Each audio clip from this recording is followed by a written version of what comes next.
What is up? I know it's been 3 weeks. You didn't see this handsome face. You're going through withdrawal. I know. No, right? Well, I got my drinking shirt on today. Showed up for the Yay! party. I've not had any drinks today. At least not yet, anyway. I'm having a cleansing tea for all the drinks I've had. Oh, jeez. Good Lord. I'm drinking a peach Minute Maid drink. Ooh! Peach juice. It's not that bad. Little peachy, but not too bad. Well, we went food shopping today. God, I hate going food shopping. It's so depressing. I hate going shopping, period. It's so depressing. I have to give them my money. Yep. But, all right. So those of you that haven't been paying attention, I know it's been kind of weird. We were supposed to do this last week, and I went on vacation and completely forgot about it, so I had to switch things around. And I apologize to people. But tonight we're going to be talking about stigmata, the wounds of Christ, as they're called. Basically, what it in Christianity, they're basically the appearance of bodily wounds, scars, and pain in locations corresponding to the crucifixion wounds of Jesus Christ, such as the hands, wrists, and feet. Stigmata are exclusively associated with Roman Catholicism. Many reported are members of Catholic religious orders. So I'm also going to say some people have also had the crown on the forehead, as well as whip marks on the side of the body. So, not like getting smacked in the face by your own microphone. That was me. I did it. I knew it. I must punish you. I'm sending all the heat your way. Yeah. No. But so we'll start with what you found, because I found some stuff, but I didn't have time to read most of it. So if you see me flipping through pages, flipping through pages, that's why I didn't get a chance to read up on a lot of it. So I do know some, but Well, the one that I found and sent you was the Rhode Island case, which was, I guess, one of the only cases in America. Okay. Marie Rose Farron. She was actually a Canadian born in May of 1902. And then she died, really, like she was young, May 11th, 1936 in Woonsocket, Rhode Island. She was American Roman Catholic. Mm-hmm. And she is the only known case, supposedly, that I can find of the stigmata. Yeah, there's supposed to be like 400 in the world. Yeah. Like 400 some cases, maybe a little less, maybe a little more. I'm not sure of this, but from what I heard, that this is very painful, and that they do actively bleed. And we have a picture here of how bloody, I guess you could say, it gets. And you can see the wounds on her hands, and blood coming from her eyes. I don't know the name of this person. If I had to guess, it's probably one of the 10 famous cases of stigmata people. And if I can, let me flip through here. Maybe it'll pop up. Oh, yep, there it is. So her name is Therese Neumann, Neumann, and she was born in 1898, and I'm just gonna say Bavaria because I can't read the name. And she's the oldest of 10 children. She was often put in charge of taking care of her siblings, especially after her father was called to serve in World War One. Her true ambition was to be a missionary sister in Africa, but sadly in 1918 she was injured during a fire, causing her to suffer partial paralysis. of the spine and later blindness. Jeez, Oh my that goodness. sucks. Man, talk about hardship, huh? Oh. But she was left bedridden, unable to work, which is paralysis. May 17th, 1925, she heard the voice of a newly canonized Saint Therese of, I'm going to butcher this name, so I'm just going to spell it Lisieux. Mm-hmm. Okay. She was asked if she wanted to be better. Therese said, of course, and answered yes. The saint told her she can now stand and see, but she still suffers. And suffer she did because these Therese was about to get the shock of her life and receive the stigmata. Okay. Um, uh, First day of Lent, 1926. She was ill with the flu as if she didn't have anything else. She lived a hard life, it sounds like. Oh my goodness, yes. She was alone in her room and experienced a divine ecstasy. I'm assuming that's not what it means today. But as the day went on, she discovered bloody marks on her nightgown, on her side, and above her heart. The stigmata had chosen her. The side wound continually wept blood. And on the put the staple right in the thing here. Third day of Lent, the hand wounds appeared, followed by tears of blood the next day. Saint Therese of that town I spelled, Lisieux. That's my only try. Said she'd suffer and did not stop. Later in the year, finally received her bloody crown of thorns. Her wounds never healed and stayed until her on her body until death. Dealing with the stigmata is bad enough, but Saint Therese of that town came to Newman during her suffering time and told her, "No more earthly food. You'll survive on the Eucharist." It is claimed that after this, they didn't eat anything other than the Holy Eucharist every day and drank no water from 1926 onward. Given that Teresa lived until 1962, being a stigmatic is apparently a very thirsty job. Wow. And she is number 3 in the top 10 infamous cases of stigmata. Okay, so the one that I told you about, Miss Marie Rose. Yep. At 13, Rose became ill and her hand and foot became paralyzed. Oof. So the Holy Spirit pulled through again for Marie as she took holy water one morning after Mass, and her hand instantly worked perfectly. Sadly, the holy water only helped her hand, and she had to remain on crutches for nearly 12 years. Wow. At 24 is when she started feeling the pain of the stigmata, which was the lashings on her back. The crucifixion marks started in 1927, and the weeping marks on her hands and feet. The crown of thorns started in 1928. And 1929 was when she started crying the tears of blood. Interesting. And her 34th birthday is when she passed. And she was unable to eat or drink. And wow.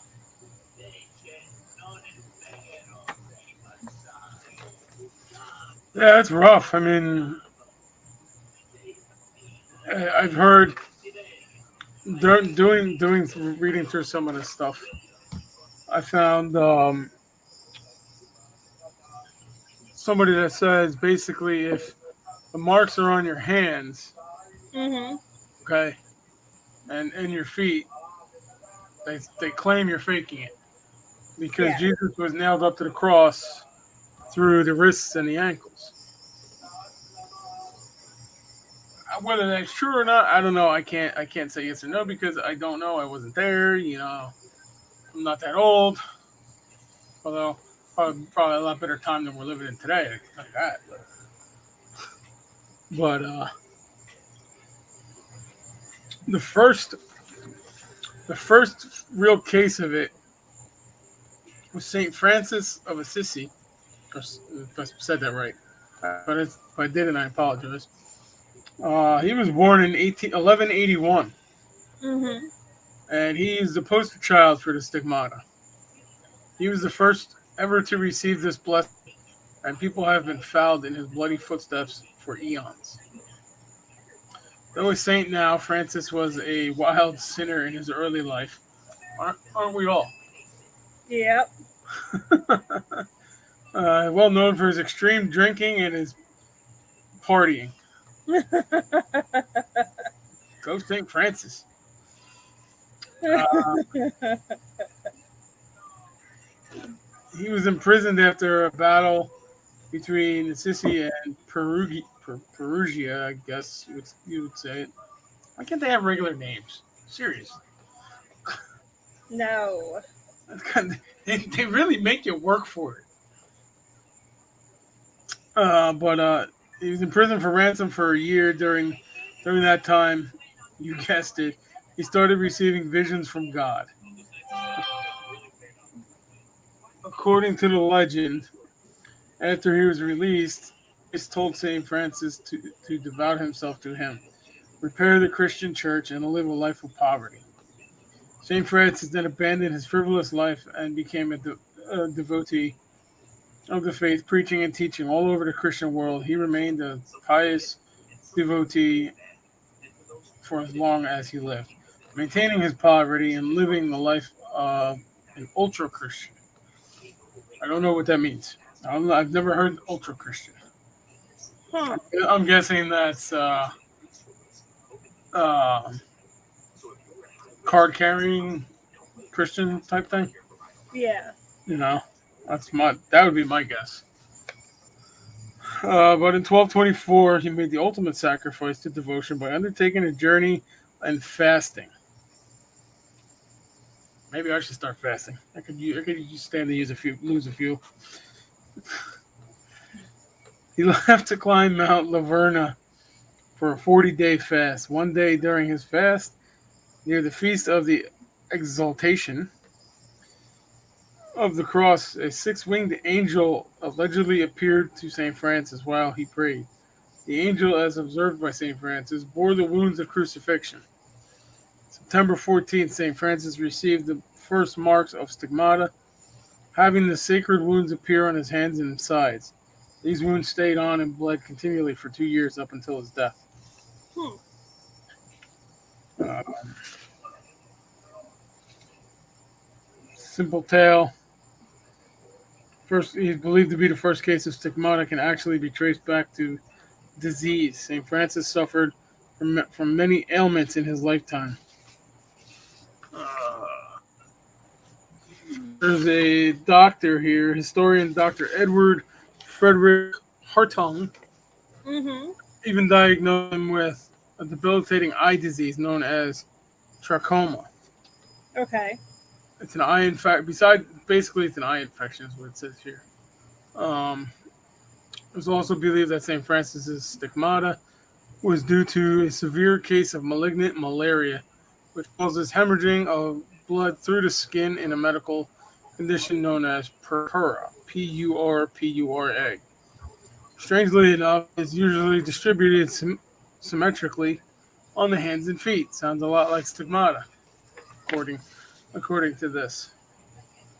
I mean, everybody's got their reservations about stuff, you know. Yeah. So, but he's believed to be the first one to have it. Um,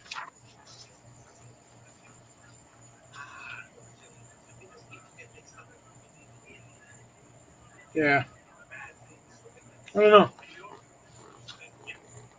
I don't know. I mean, I've never had a case of it. Forgive me that I've never seen it. I've never heard of anybody in the U.S. with it. I think you found one case in the U.S. Yeah. I mean, That was that lady, right? Saint Teresa or yep, whatever. yep, Yeah. Or sorry, Marie Rose Farron. yep. I mean, most of these top 10, I mean, are European. Most of them, a lot of them are in the early days. Before like the 19th, 20th century. Most famously, though, is Padre Pio. He was born May 25th, 1887, and I can't pronounce this town in Italy, but we'll just say Italy. Okay. I'll spell it Pietrelcina.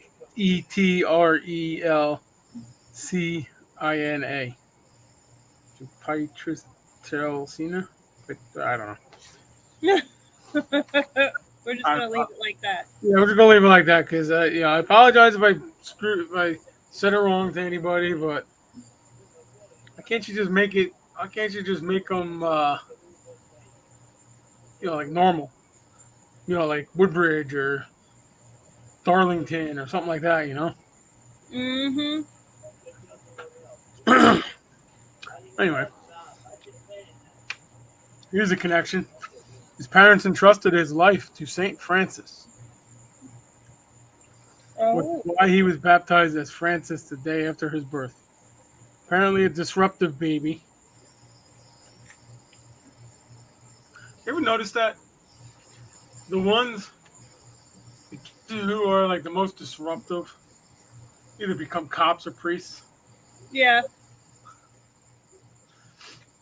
I love it. I love it. His father was frustrated by continuous crying and is quoted as saying, "It seems like the devil has been born in my house." That's it.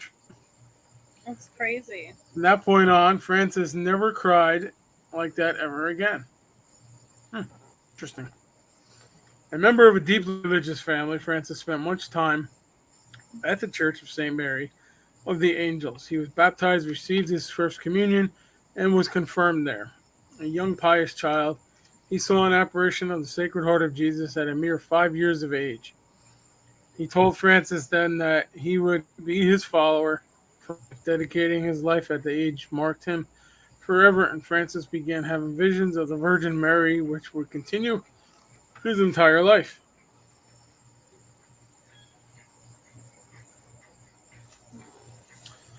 Which is kind of cool. And here's a picture. Here's a couple of pictures of Padre Pio and his stigmata. Wow. What the? It's interesting, isn't it? Oh my God. Yeah. I can't imagine. I can't imagine going through that kind of pain every day.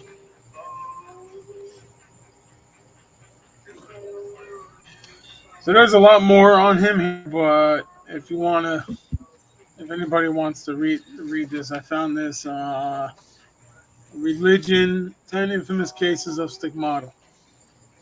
Okay, but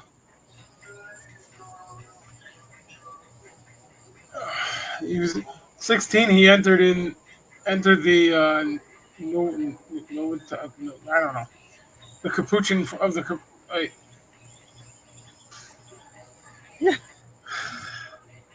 freaking name, man.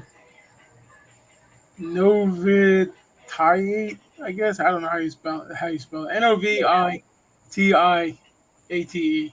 of the Capuchin friars. And he took the Franciscan habit and the name Brother Pio.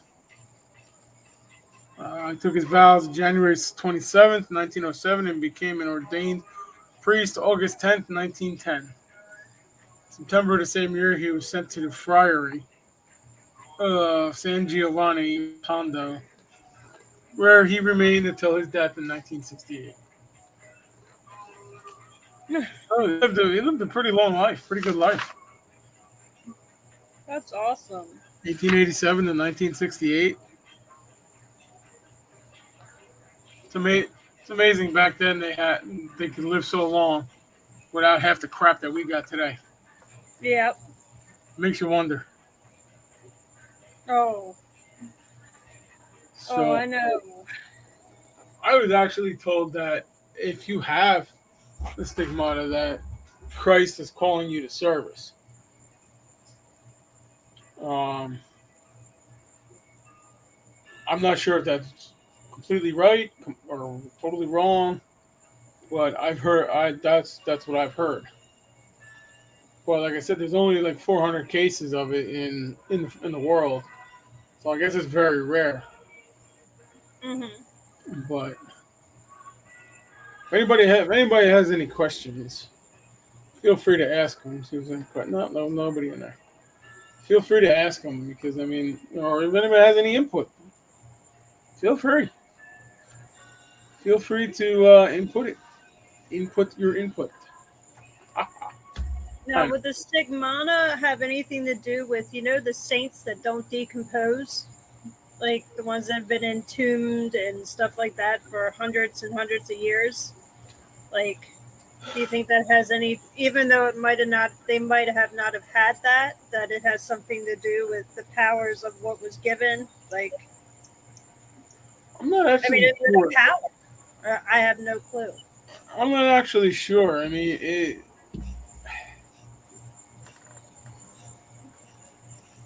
well, first off, I want to know why, if there is um, if you pass away and your body doesn't decompose. I mean, back then they didn't have what you call it like we have today. Yeah. You know, so what did they give? What did they put into the body that um, wouldn't decompose? Telling me my video is starting soon. Mm.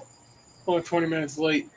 What did they put in the body that it didn't decompose? I mean, everybody knows that you're basically decomposed. You decompose from the inside out. Yeah. So you got to take the organs out and stuff like that. You know. So, did they have formaldehyde back then? I don't know. I don't know. It'd be interesting to find out if anybody knows. Um, I it mean, I really think was. it's fascinating. Mm. It is because it's one of those mysteries. Yeah. The video starts. Oh Jesus! You gotta love Facebook. So far behind the freaking times here. We're gonna get off topic here for a second because oh, it's just updating. It's just updating. Gotta love it. I mean, I totally think that um, they had to have something. Yeah. You know, I mean, a mummified body. You hear all the time like they'll move a grave from the 1800s or whatever, or earlier than that, and they'll find a mummified body in it. I mean, do I think that spiritually it could happen? Sure, why not? Anything is possible. You know, Yep. so What are they called? Incorrupt yeah, bodies. I just I can't say yes and I can't say no, so it goes into maybe category. Yeah. It's like I was talking to somebody yesterday. I did go to the Power Unity Expo. Came home with a Ouija board. Sandy was not happy, but I'm actually gonna use it. I'm gonna try and find a spirit in a house with it. But anyway, back to the story. I was talking to a ufologist yesterday, and where I live in Highbridge here in Hunterdon County, we've had at least one documented case of aliens landing. Okay, Okay. this was like back in the 50s or whatever, and there's actually a book of it. The hybrid. I think it's think it's called Hybrid something or other. I don't know. There's actually a book about it by Howard Menger. Okay, I haven't read it yet. And I told him, I said, look, I can't say that I believe, and I can't say that I don't believe, because I never had an experience. But he was telling me that there are people walking around as hybrids. Yeah, you could be an alien and not know it. Yeah. you know, it's like they take the human body form, but they have all like the facial features of an alien. The eyes, noses, and stuff like that.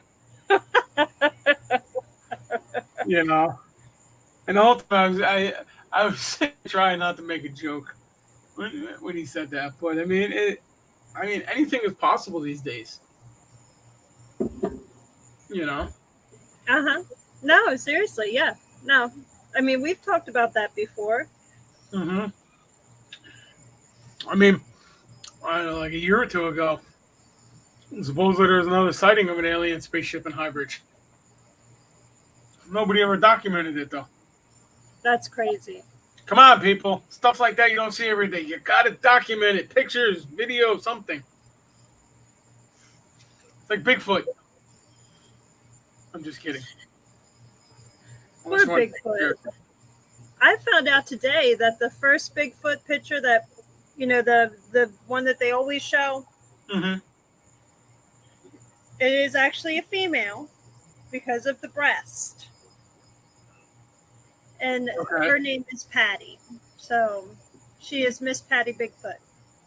Well, not for nothing. I've seen some men with bigger breasts than women. Don't. That is a female. Don't take away from her breastness. When they have hair on their face, they're not a female. Well, maybe they are, but I don't know. I don't know. Okay. If I offend anybody, I apologize. The only feelings that you're hurting is Miss Patty Bigfoot. Well, you know what? She can come to my house and tell me myself. But just be warned that she will be getting photographed. All right, we got to get back to subject because we're going to get ourselves in trouble. Like it ever stopped us before. All right. So, again, here's another thing that I found. I found this on Far Out the Stigmatics, or the Guardian. Problem is, it didn't print all the way. It stopped. It cut the page off at the end, so some of this I can't read. Excuse me. So anyway, here we are.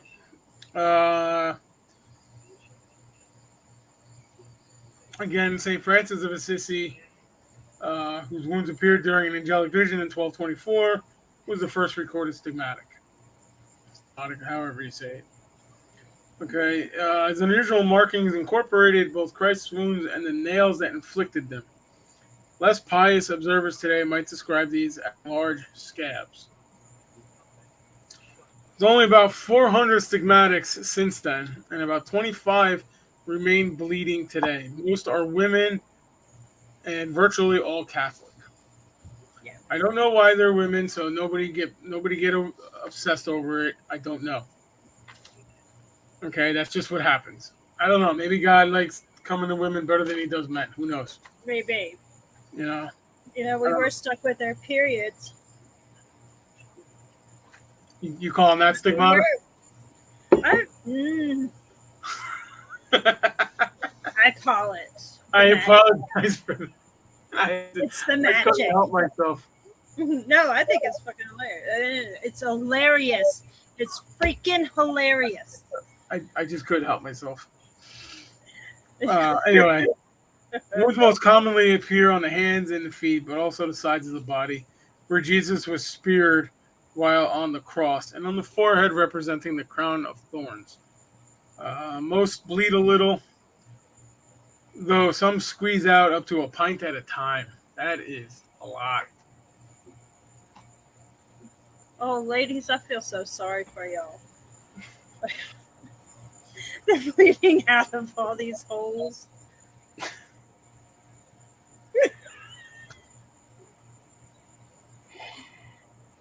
Oh my god.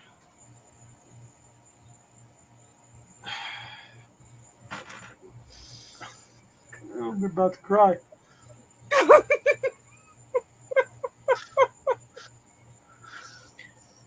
This is a serious topic, but unfortunately, both of our sense of humor are taking over at the moment. So I apologize if we offend anybody today. Look, we're not. I'm not trying to offend anybody. It's me. Yeah, we're not trying to offend anybody, but Reverend Dan he's just trying to lighten the mood. Me, I'm an a-hole. Take it up with my publicist that I don't listen, have. I got a weird sense of humor just because I was a firefighter and an EMT for almost 20 years. Okay, that's how I dealt with this with calls. I'm sorry. Anyway, back to the topic for the moment. There's even a personality profile. Okay. Typical stigmatics are not happy ones. Oh, I can't say that blame them if they're in pain all the time. I wouldn't be happy either, would you? No. Most contemporary subjects have been victims of abuse and suffer low self-esteem. Most stigmata are deliberately self-inflicted or follow more complex patterns of self-harm, like those of Munchausen syndrome. If I remember correctly, I don't. You know what? I'm not going to say anything because I want to look it up. Look it up. I'll look it up I'm not later. going to say anything. Here, let's do this. Why, you know about Munchausen syndrome? No. I think I know. I think I've heard. I know I've heard of it, but I don't remember. Munchausen syndrome. According to NHS, Munchausen syndrome is a psychological disorder where someone pretends to be ill or deliberately produces symptoms of illness in themselves. Their main intention is to assume that sick role, so that people care for them and they are the center of attention. Okay. Don't some mothers do that to their children? Some do. That's what I was thinking it was. That's what I was thinking it was, but I didn't want to make myself look like an ass. An even bigger one. Some women do that, or some. I'm not going to say some women. Some parents do that because I'm sure there are men that do that too. But man, we just keep kicking ourselves in the ass today. But I mean that's basically like only means saying I have a demon. I need you to come investigate it, and I need an exorcism. Okay, well, why do you have why? What happened? You know, let's go through all the questions. No, I need an exorcism now. Well, I'm not coming. I'm not giving you a freaking exorcism. No. You know, you tell me an exorcism. I know you. I know you. You call me and say I need an exorcism. I know you're BSing. You know, it just happens that way. Especially when I say the magic words. I need a psychological report from you. Yep. And that's when they hit the ground running.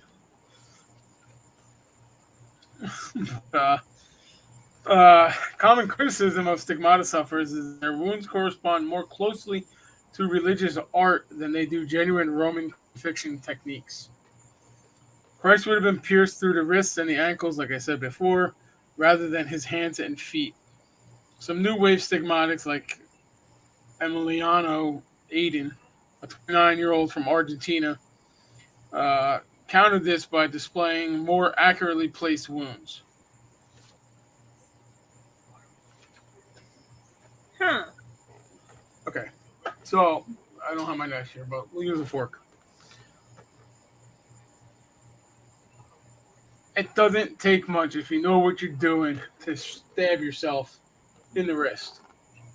Okay, you as long as you know where your arteries are and the bone is, stuff like that, it doesn't take much. Oh wait, I do have a knife here. Go figure. But so I mean, like it said, most are fakes. I'm sure of. I mean, it's gonna hurt. Anybody would put them through that, put themselves through that. I don't know. I just don't No, know. I can't. You know. Um, However, medical conditions that could account for some instances of stigmata. Hemathyroidrosis.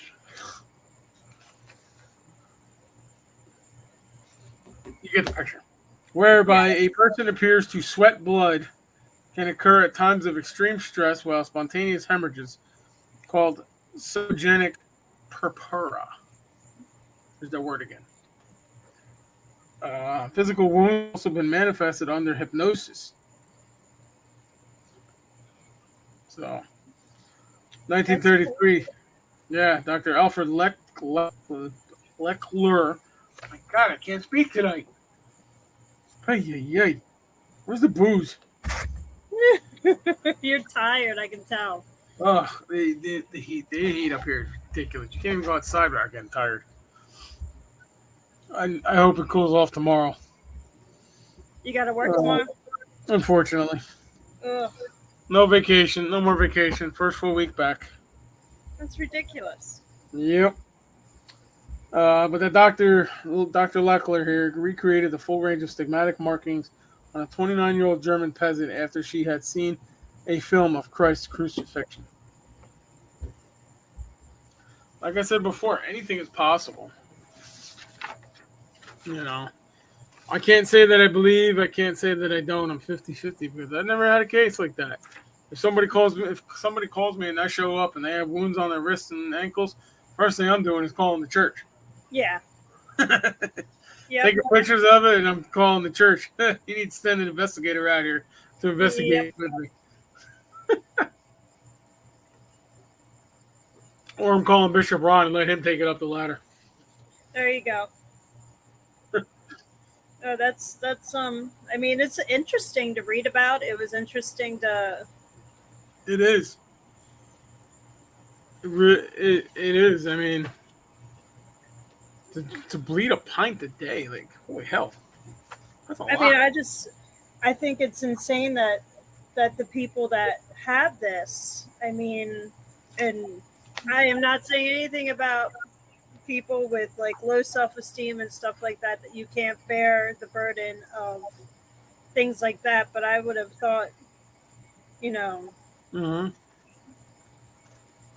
somebody that wasn't sick, somebody that, you know, of sounder mind would have been thought Yeah. to carry on something like that, to battle that. Yep. I give them a lot of credit for Yes, a being that lot. kind of pain. Me, I'd be breaking out the moonshine. Yeah, I'd be like, please just take me. Yeah, seriously. I mean, that's got to. Oh man, Mm-hmm. the pain scale's got to be like a 10 out of 10 or more. You know, especially if they bleed. I mean, you yourself know, you get a cut on your hand or whatever. Like we'll say, like on your palm where it flexes. Yeah, That hurts when it flexes, and it opens up every time you flex your fingers. yes, it was. So imagine that. If it's on your hand, I mean, it could even hurt on your wrist too. I mean, your wrist does flex when you move it, but I mean, man, I got respect for those that had this and have it. I Yes, mean, it can't be easy. because their faith is the faith of a grain of a mustard seed, is what you guys say. So their faith is a lot stronger Mhm. than most people's, because I'm strong, I'm this, and see, I would have been a butthole because I'm like, hey, you can't deal with this, but yes, you can, because your faith seals whatever pain you're going through. Like my grandmother, I totally get it now. So Yeah, I think it's amazing. yeah. I mean, here's Mystics of the last one you sent me. Yeah, Apparently, there's a secret story here of Padre Pio's stigmata. really. This is a volume detailing the report of a Vatican investigator who looked into his case and gives new information on the wounds and passion that the friar suffered. Um, Padre Pio, they, I'm just going to say Padre Pio because he's got that name behind him. Anyway, received the stigmata from the crucified Christ, who in an apparition invited the Capuchin friar to unite himself with his passion so as to participate in the salvation of others, particularly consecrated persons. This is what we can know with certainty thanks to the recent opening at the request of Benedict the 16th of the archives of the holy of the former Holy Office up to 1939, which contain information and revelations on Padre Pio that were not previously published. So, let's see. The revelations have been released in a book titled Padre Pio Soto Inchiest, an autobiography. Why can't they just say this in English? Seriously. God, it makes me tired just from looking at it. They do say it in English. Okay. Padre Pio under investigation, the secret autobiography. The volume is prefaced by Vittorio Massori and edited by Father Francesco Castelli, historian for the beatification cause of Pope John Paul II and professor of modern and contemporary history of the Church at the Romano Guardini Institute for Religious Sciences in Toronto, Italy. Till the publication of his book, many assume that Padre Pio, whether for reasons of modesty or because he thought himself unworthy of the charisms he had received, had never disclosed to anyone what happened on the day he received the stigmata. The only known reference to these events was in a letter Padre Pio sent to his spiritual director, Father Benedetto de San Marco of Lamas, in which he speaks of the appearance of a mysterious person but does not offer any details. The new book, which contains the first complete version of the report penned by Bishop Raphael Rossi of Volterra, later Cardinal, apostolic visitor sent by the Holy See to secretly investigate Padre Pio. Bless you. What was that?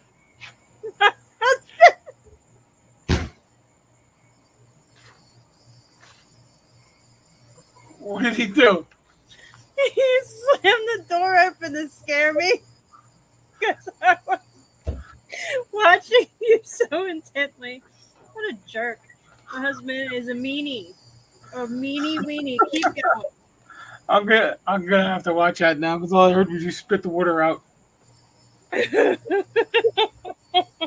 Now I lost my place. Thanks, John. All right. Secretly investigate. I'll just start over. The new book, which contains the first complete version of the report penned by Bishop Raphael Rossi of Volterra, a later cardinal, apostolic visitor sent by the Holy See to SEE to secretly investigate Padre Pio, clarifies that on the occasion of the reception of the stigmata, and Saint had a conversation with the crucified Christ. The book also contains a number of statements that Padre Pio made under oath, which provide an interpretive key to Bishop Rossi's report. Asked to swear on the gospel, not curse. Padre Pio for the first time revealed the identity of the one from whom he received the wounds. Huh. June 15th, 1921, and in answer to question posed by Bishop Rossi, Padre Pio said on September 20th, 1918, I was in the choir of the church after celebrating Mass, making the Thanksgiving when I was suddenly overtaken by powerful trembling, and then there came calm, and I saw our Lord in his crucified form. He was lamenting the ingratitude of men, especially those consecrated to him and favored by him.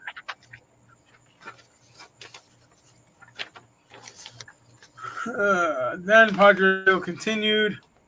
His suffering was apparent as his desire to join souls to his passion. He then, of course, they're stapled in the wrong spot. He then invited me to let his pains enter into me and to meditate on them, and at the same time concern myself with the salvation of others. Following this, I felt full of compassion for the Lord's pains, and I asked him what I could do. Oh my god. Yeah, I mean it goes on for a little bit.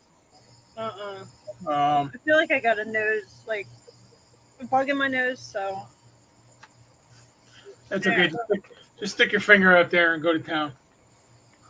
All right. So he says, I heard this voice. I will unite you with my passion. And after this, the vision disappeared. I came back to myself. My reason returned, and I saw these signs here from which blood flowed. Before this, I did not have these. Padre Pio then said that the stigmata were not the result of a personal quest of his own, but came from an invitation to the Lord who, lamenting the ingratitude of men, and consecrated persons in particular, conferred on Padre Pio a mission as the culmination of an interior mystical journey of preparation. Sir Stinks-A-Lot is in here. Yay! What? You got a rock? Good job. Close the door. You forgot to close the door. Yours, son. All yours. Nuh-uh, he's all yours. My son learned, I think I told you, my son learned how to fart on command. Yep. All right, where was I? Is that a stigmata?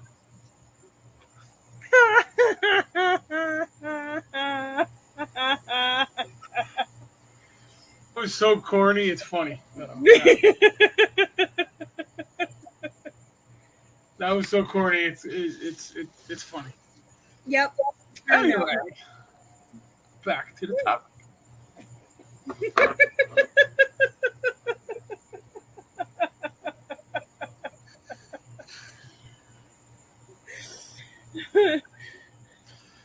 Imagine if I actually had alcohol today. It'd be a lot more funnier.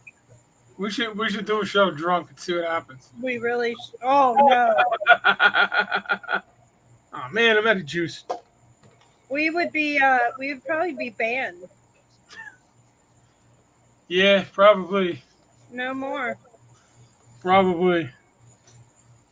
All right. So, Father Castelli, the book's editor, noted that the theme of the ingratitude of men, and especially those favored by God, is not something new in the Capuchin Friars' private revelations. Was that a cat? Oh, never mind. I was on TV.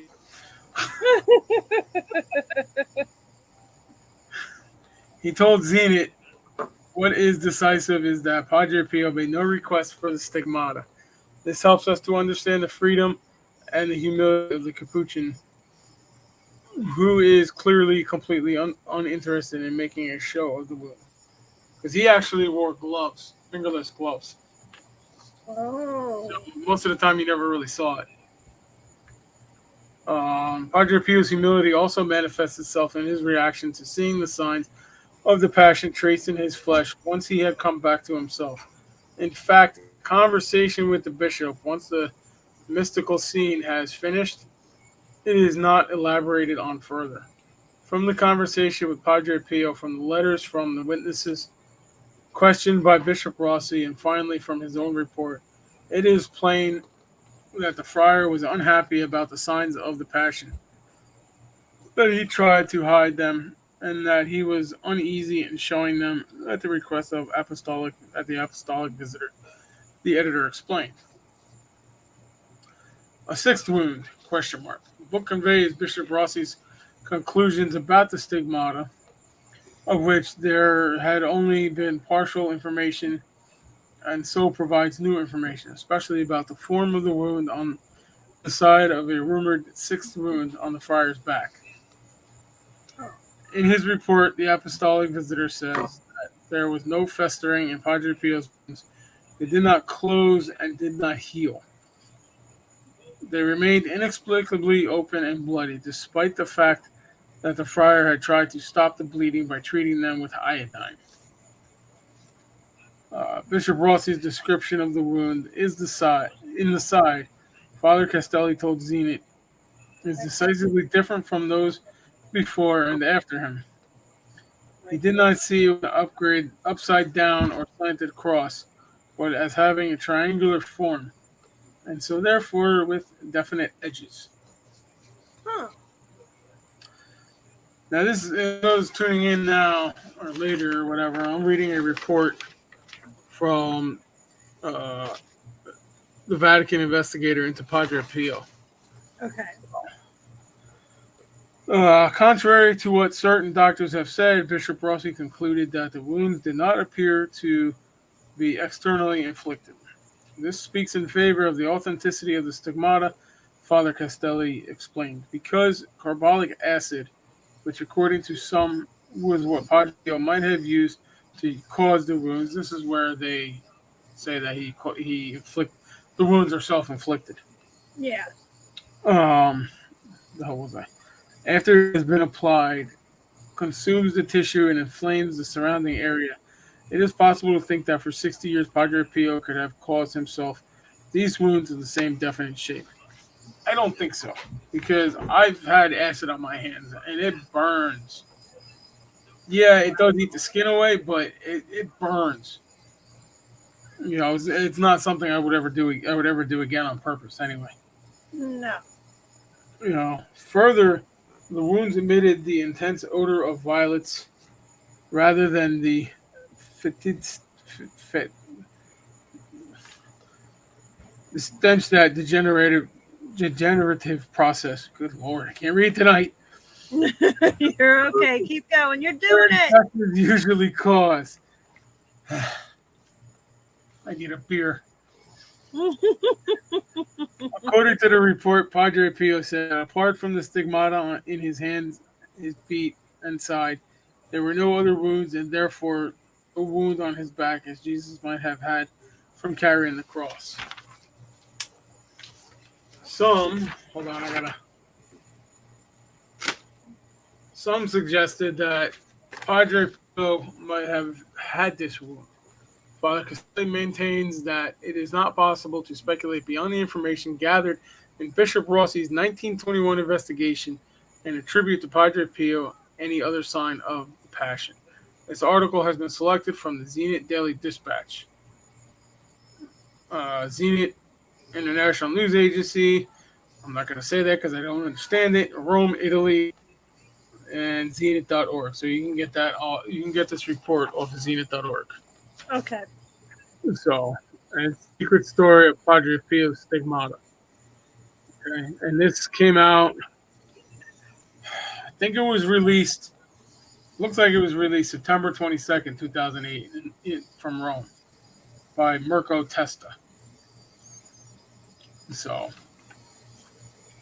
there you have it. That's the investigation into Padre Pio's wounds. Now, like I said before, I've had acid on my hands from working, and it is not pretty. It burned. I mean, it burns like a mother. Okay, so why he would do that for all those years is beyond me. I mean, I just look at these. Sorry. Apparently, Tara's having a fight with the bugs. It was a yellow jacket, and I'm allergic. Gee, so I mean, this looks like a painting. This looks like a painting here. But let's see, the other one I think is more of a picture. Oh God. The other one's more of a picture, so you can see that's. I mean, it looks real to me, but like I said, it wouldn't. I don't know. It could be, but who knows? Yeah. Who knows? But and then we have this lady here. It looks Yep. like she has. It looks like she has a face drawn on her knee. Yeah, here's a better picture of it. And So you can see eyes, nose, and mouth, hair. Ashley messaged me through Messenger. Can you explain to her again what we're talking about? What a stigmata is? The wounds of Christ. Stigmata is the wounds of Christ, and anybody who knows Jesus Christ was crucified on the cross, and he was nailed to the cross. They're basically the wounds of being nailed on the cross through his wrists and ankles, as well as the thorns around his head and whipping marks on his back if you're lucky enough to have them. Can I help you? You got your chocolate. What is that? I got a rock too. Oh, see, she's got a rock too.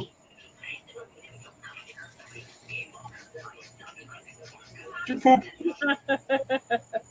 You stink. I think he pooped. Oh no. He's beckoning you. Come on, Daddy. Either that or he farted on me. Hold on, let me.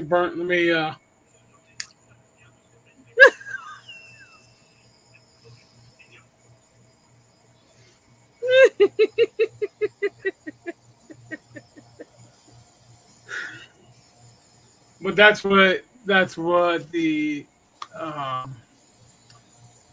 stigmata is, basically. Yeah. It's the wounds of Christ, and from what I've heard is if you have it, then you're being called to service somewhere in the Catholic Church. So, why anybody would do that on purpose is beyond me, but No, I think that's crazy. It is. It really is.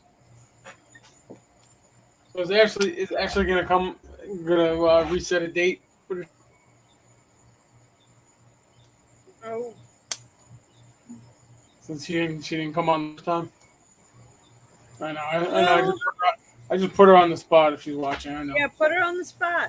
Ashley, we need Yo, you. what happened, yo? What happened? She's been definitely busy. Aren't we I all? haven't even really talked to her either. I'm calling you out. But we hope that everything is going well. And when you get going where you're going, we want you on the show. Yes, we have. I have questions about what I know. Yes. We have questions. Here she comes. Lots and lots of questions. Oh, wait, we got a comment. It's probably her. It's her. Sorry, my Wi-Fi sucks. No excuses. None.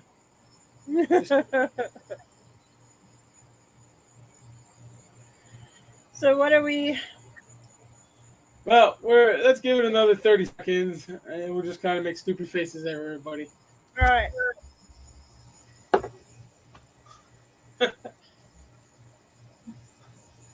That's her face when she's reading somebody.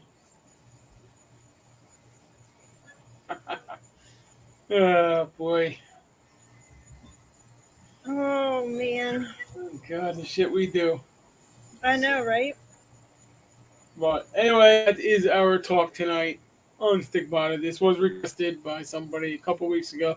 I apologize it took us so long to talk about it, but here it is. We did it. Yay. It's going in and out. Yeah. It's all right. It's been happening. I don't know why. I think it might be the browser I'm using. I might have to go back to Firefox. I don't know. Because ever since I'm using Google Chrome right now, so. But anyway, that's our talk for the night. we hope you enjoyed it. I know I read a lot. I apologize. I didn't have time to. I didn't have much time to actually study this and talk about it from memory, but I think you everything. did an amazing job. Both of Oh, us, we've been busy. Everything. You're the one that read. yeah. Oh, I read the report.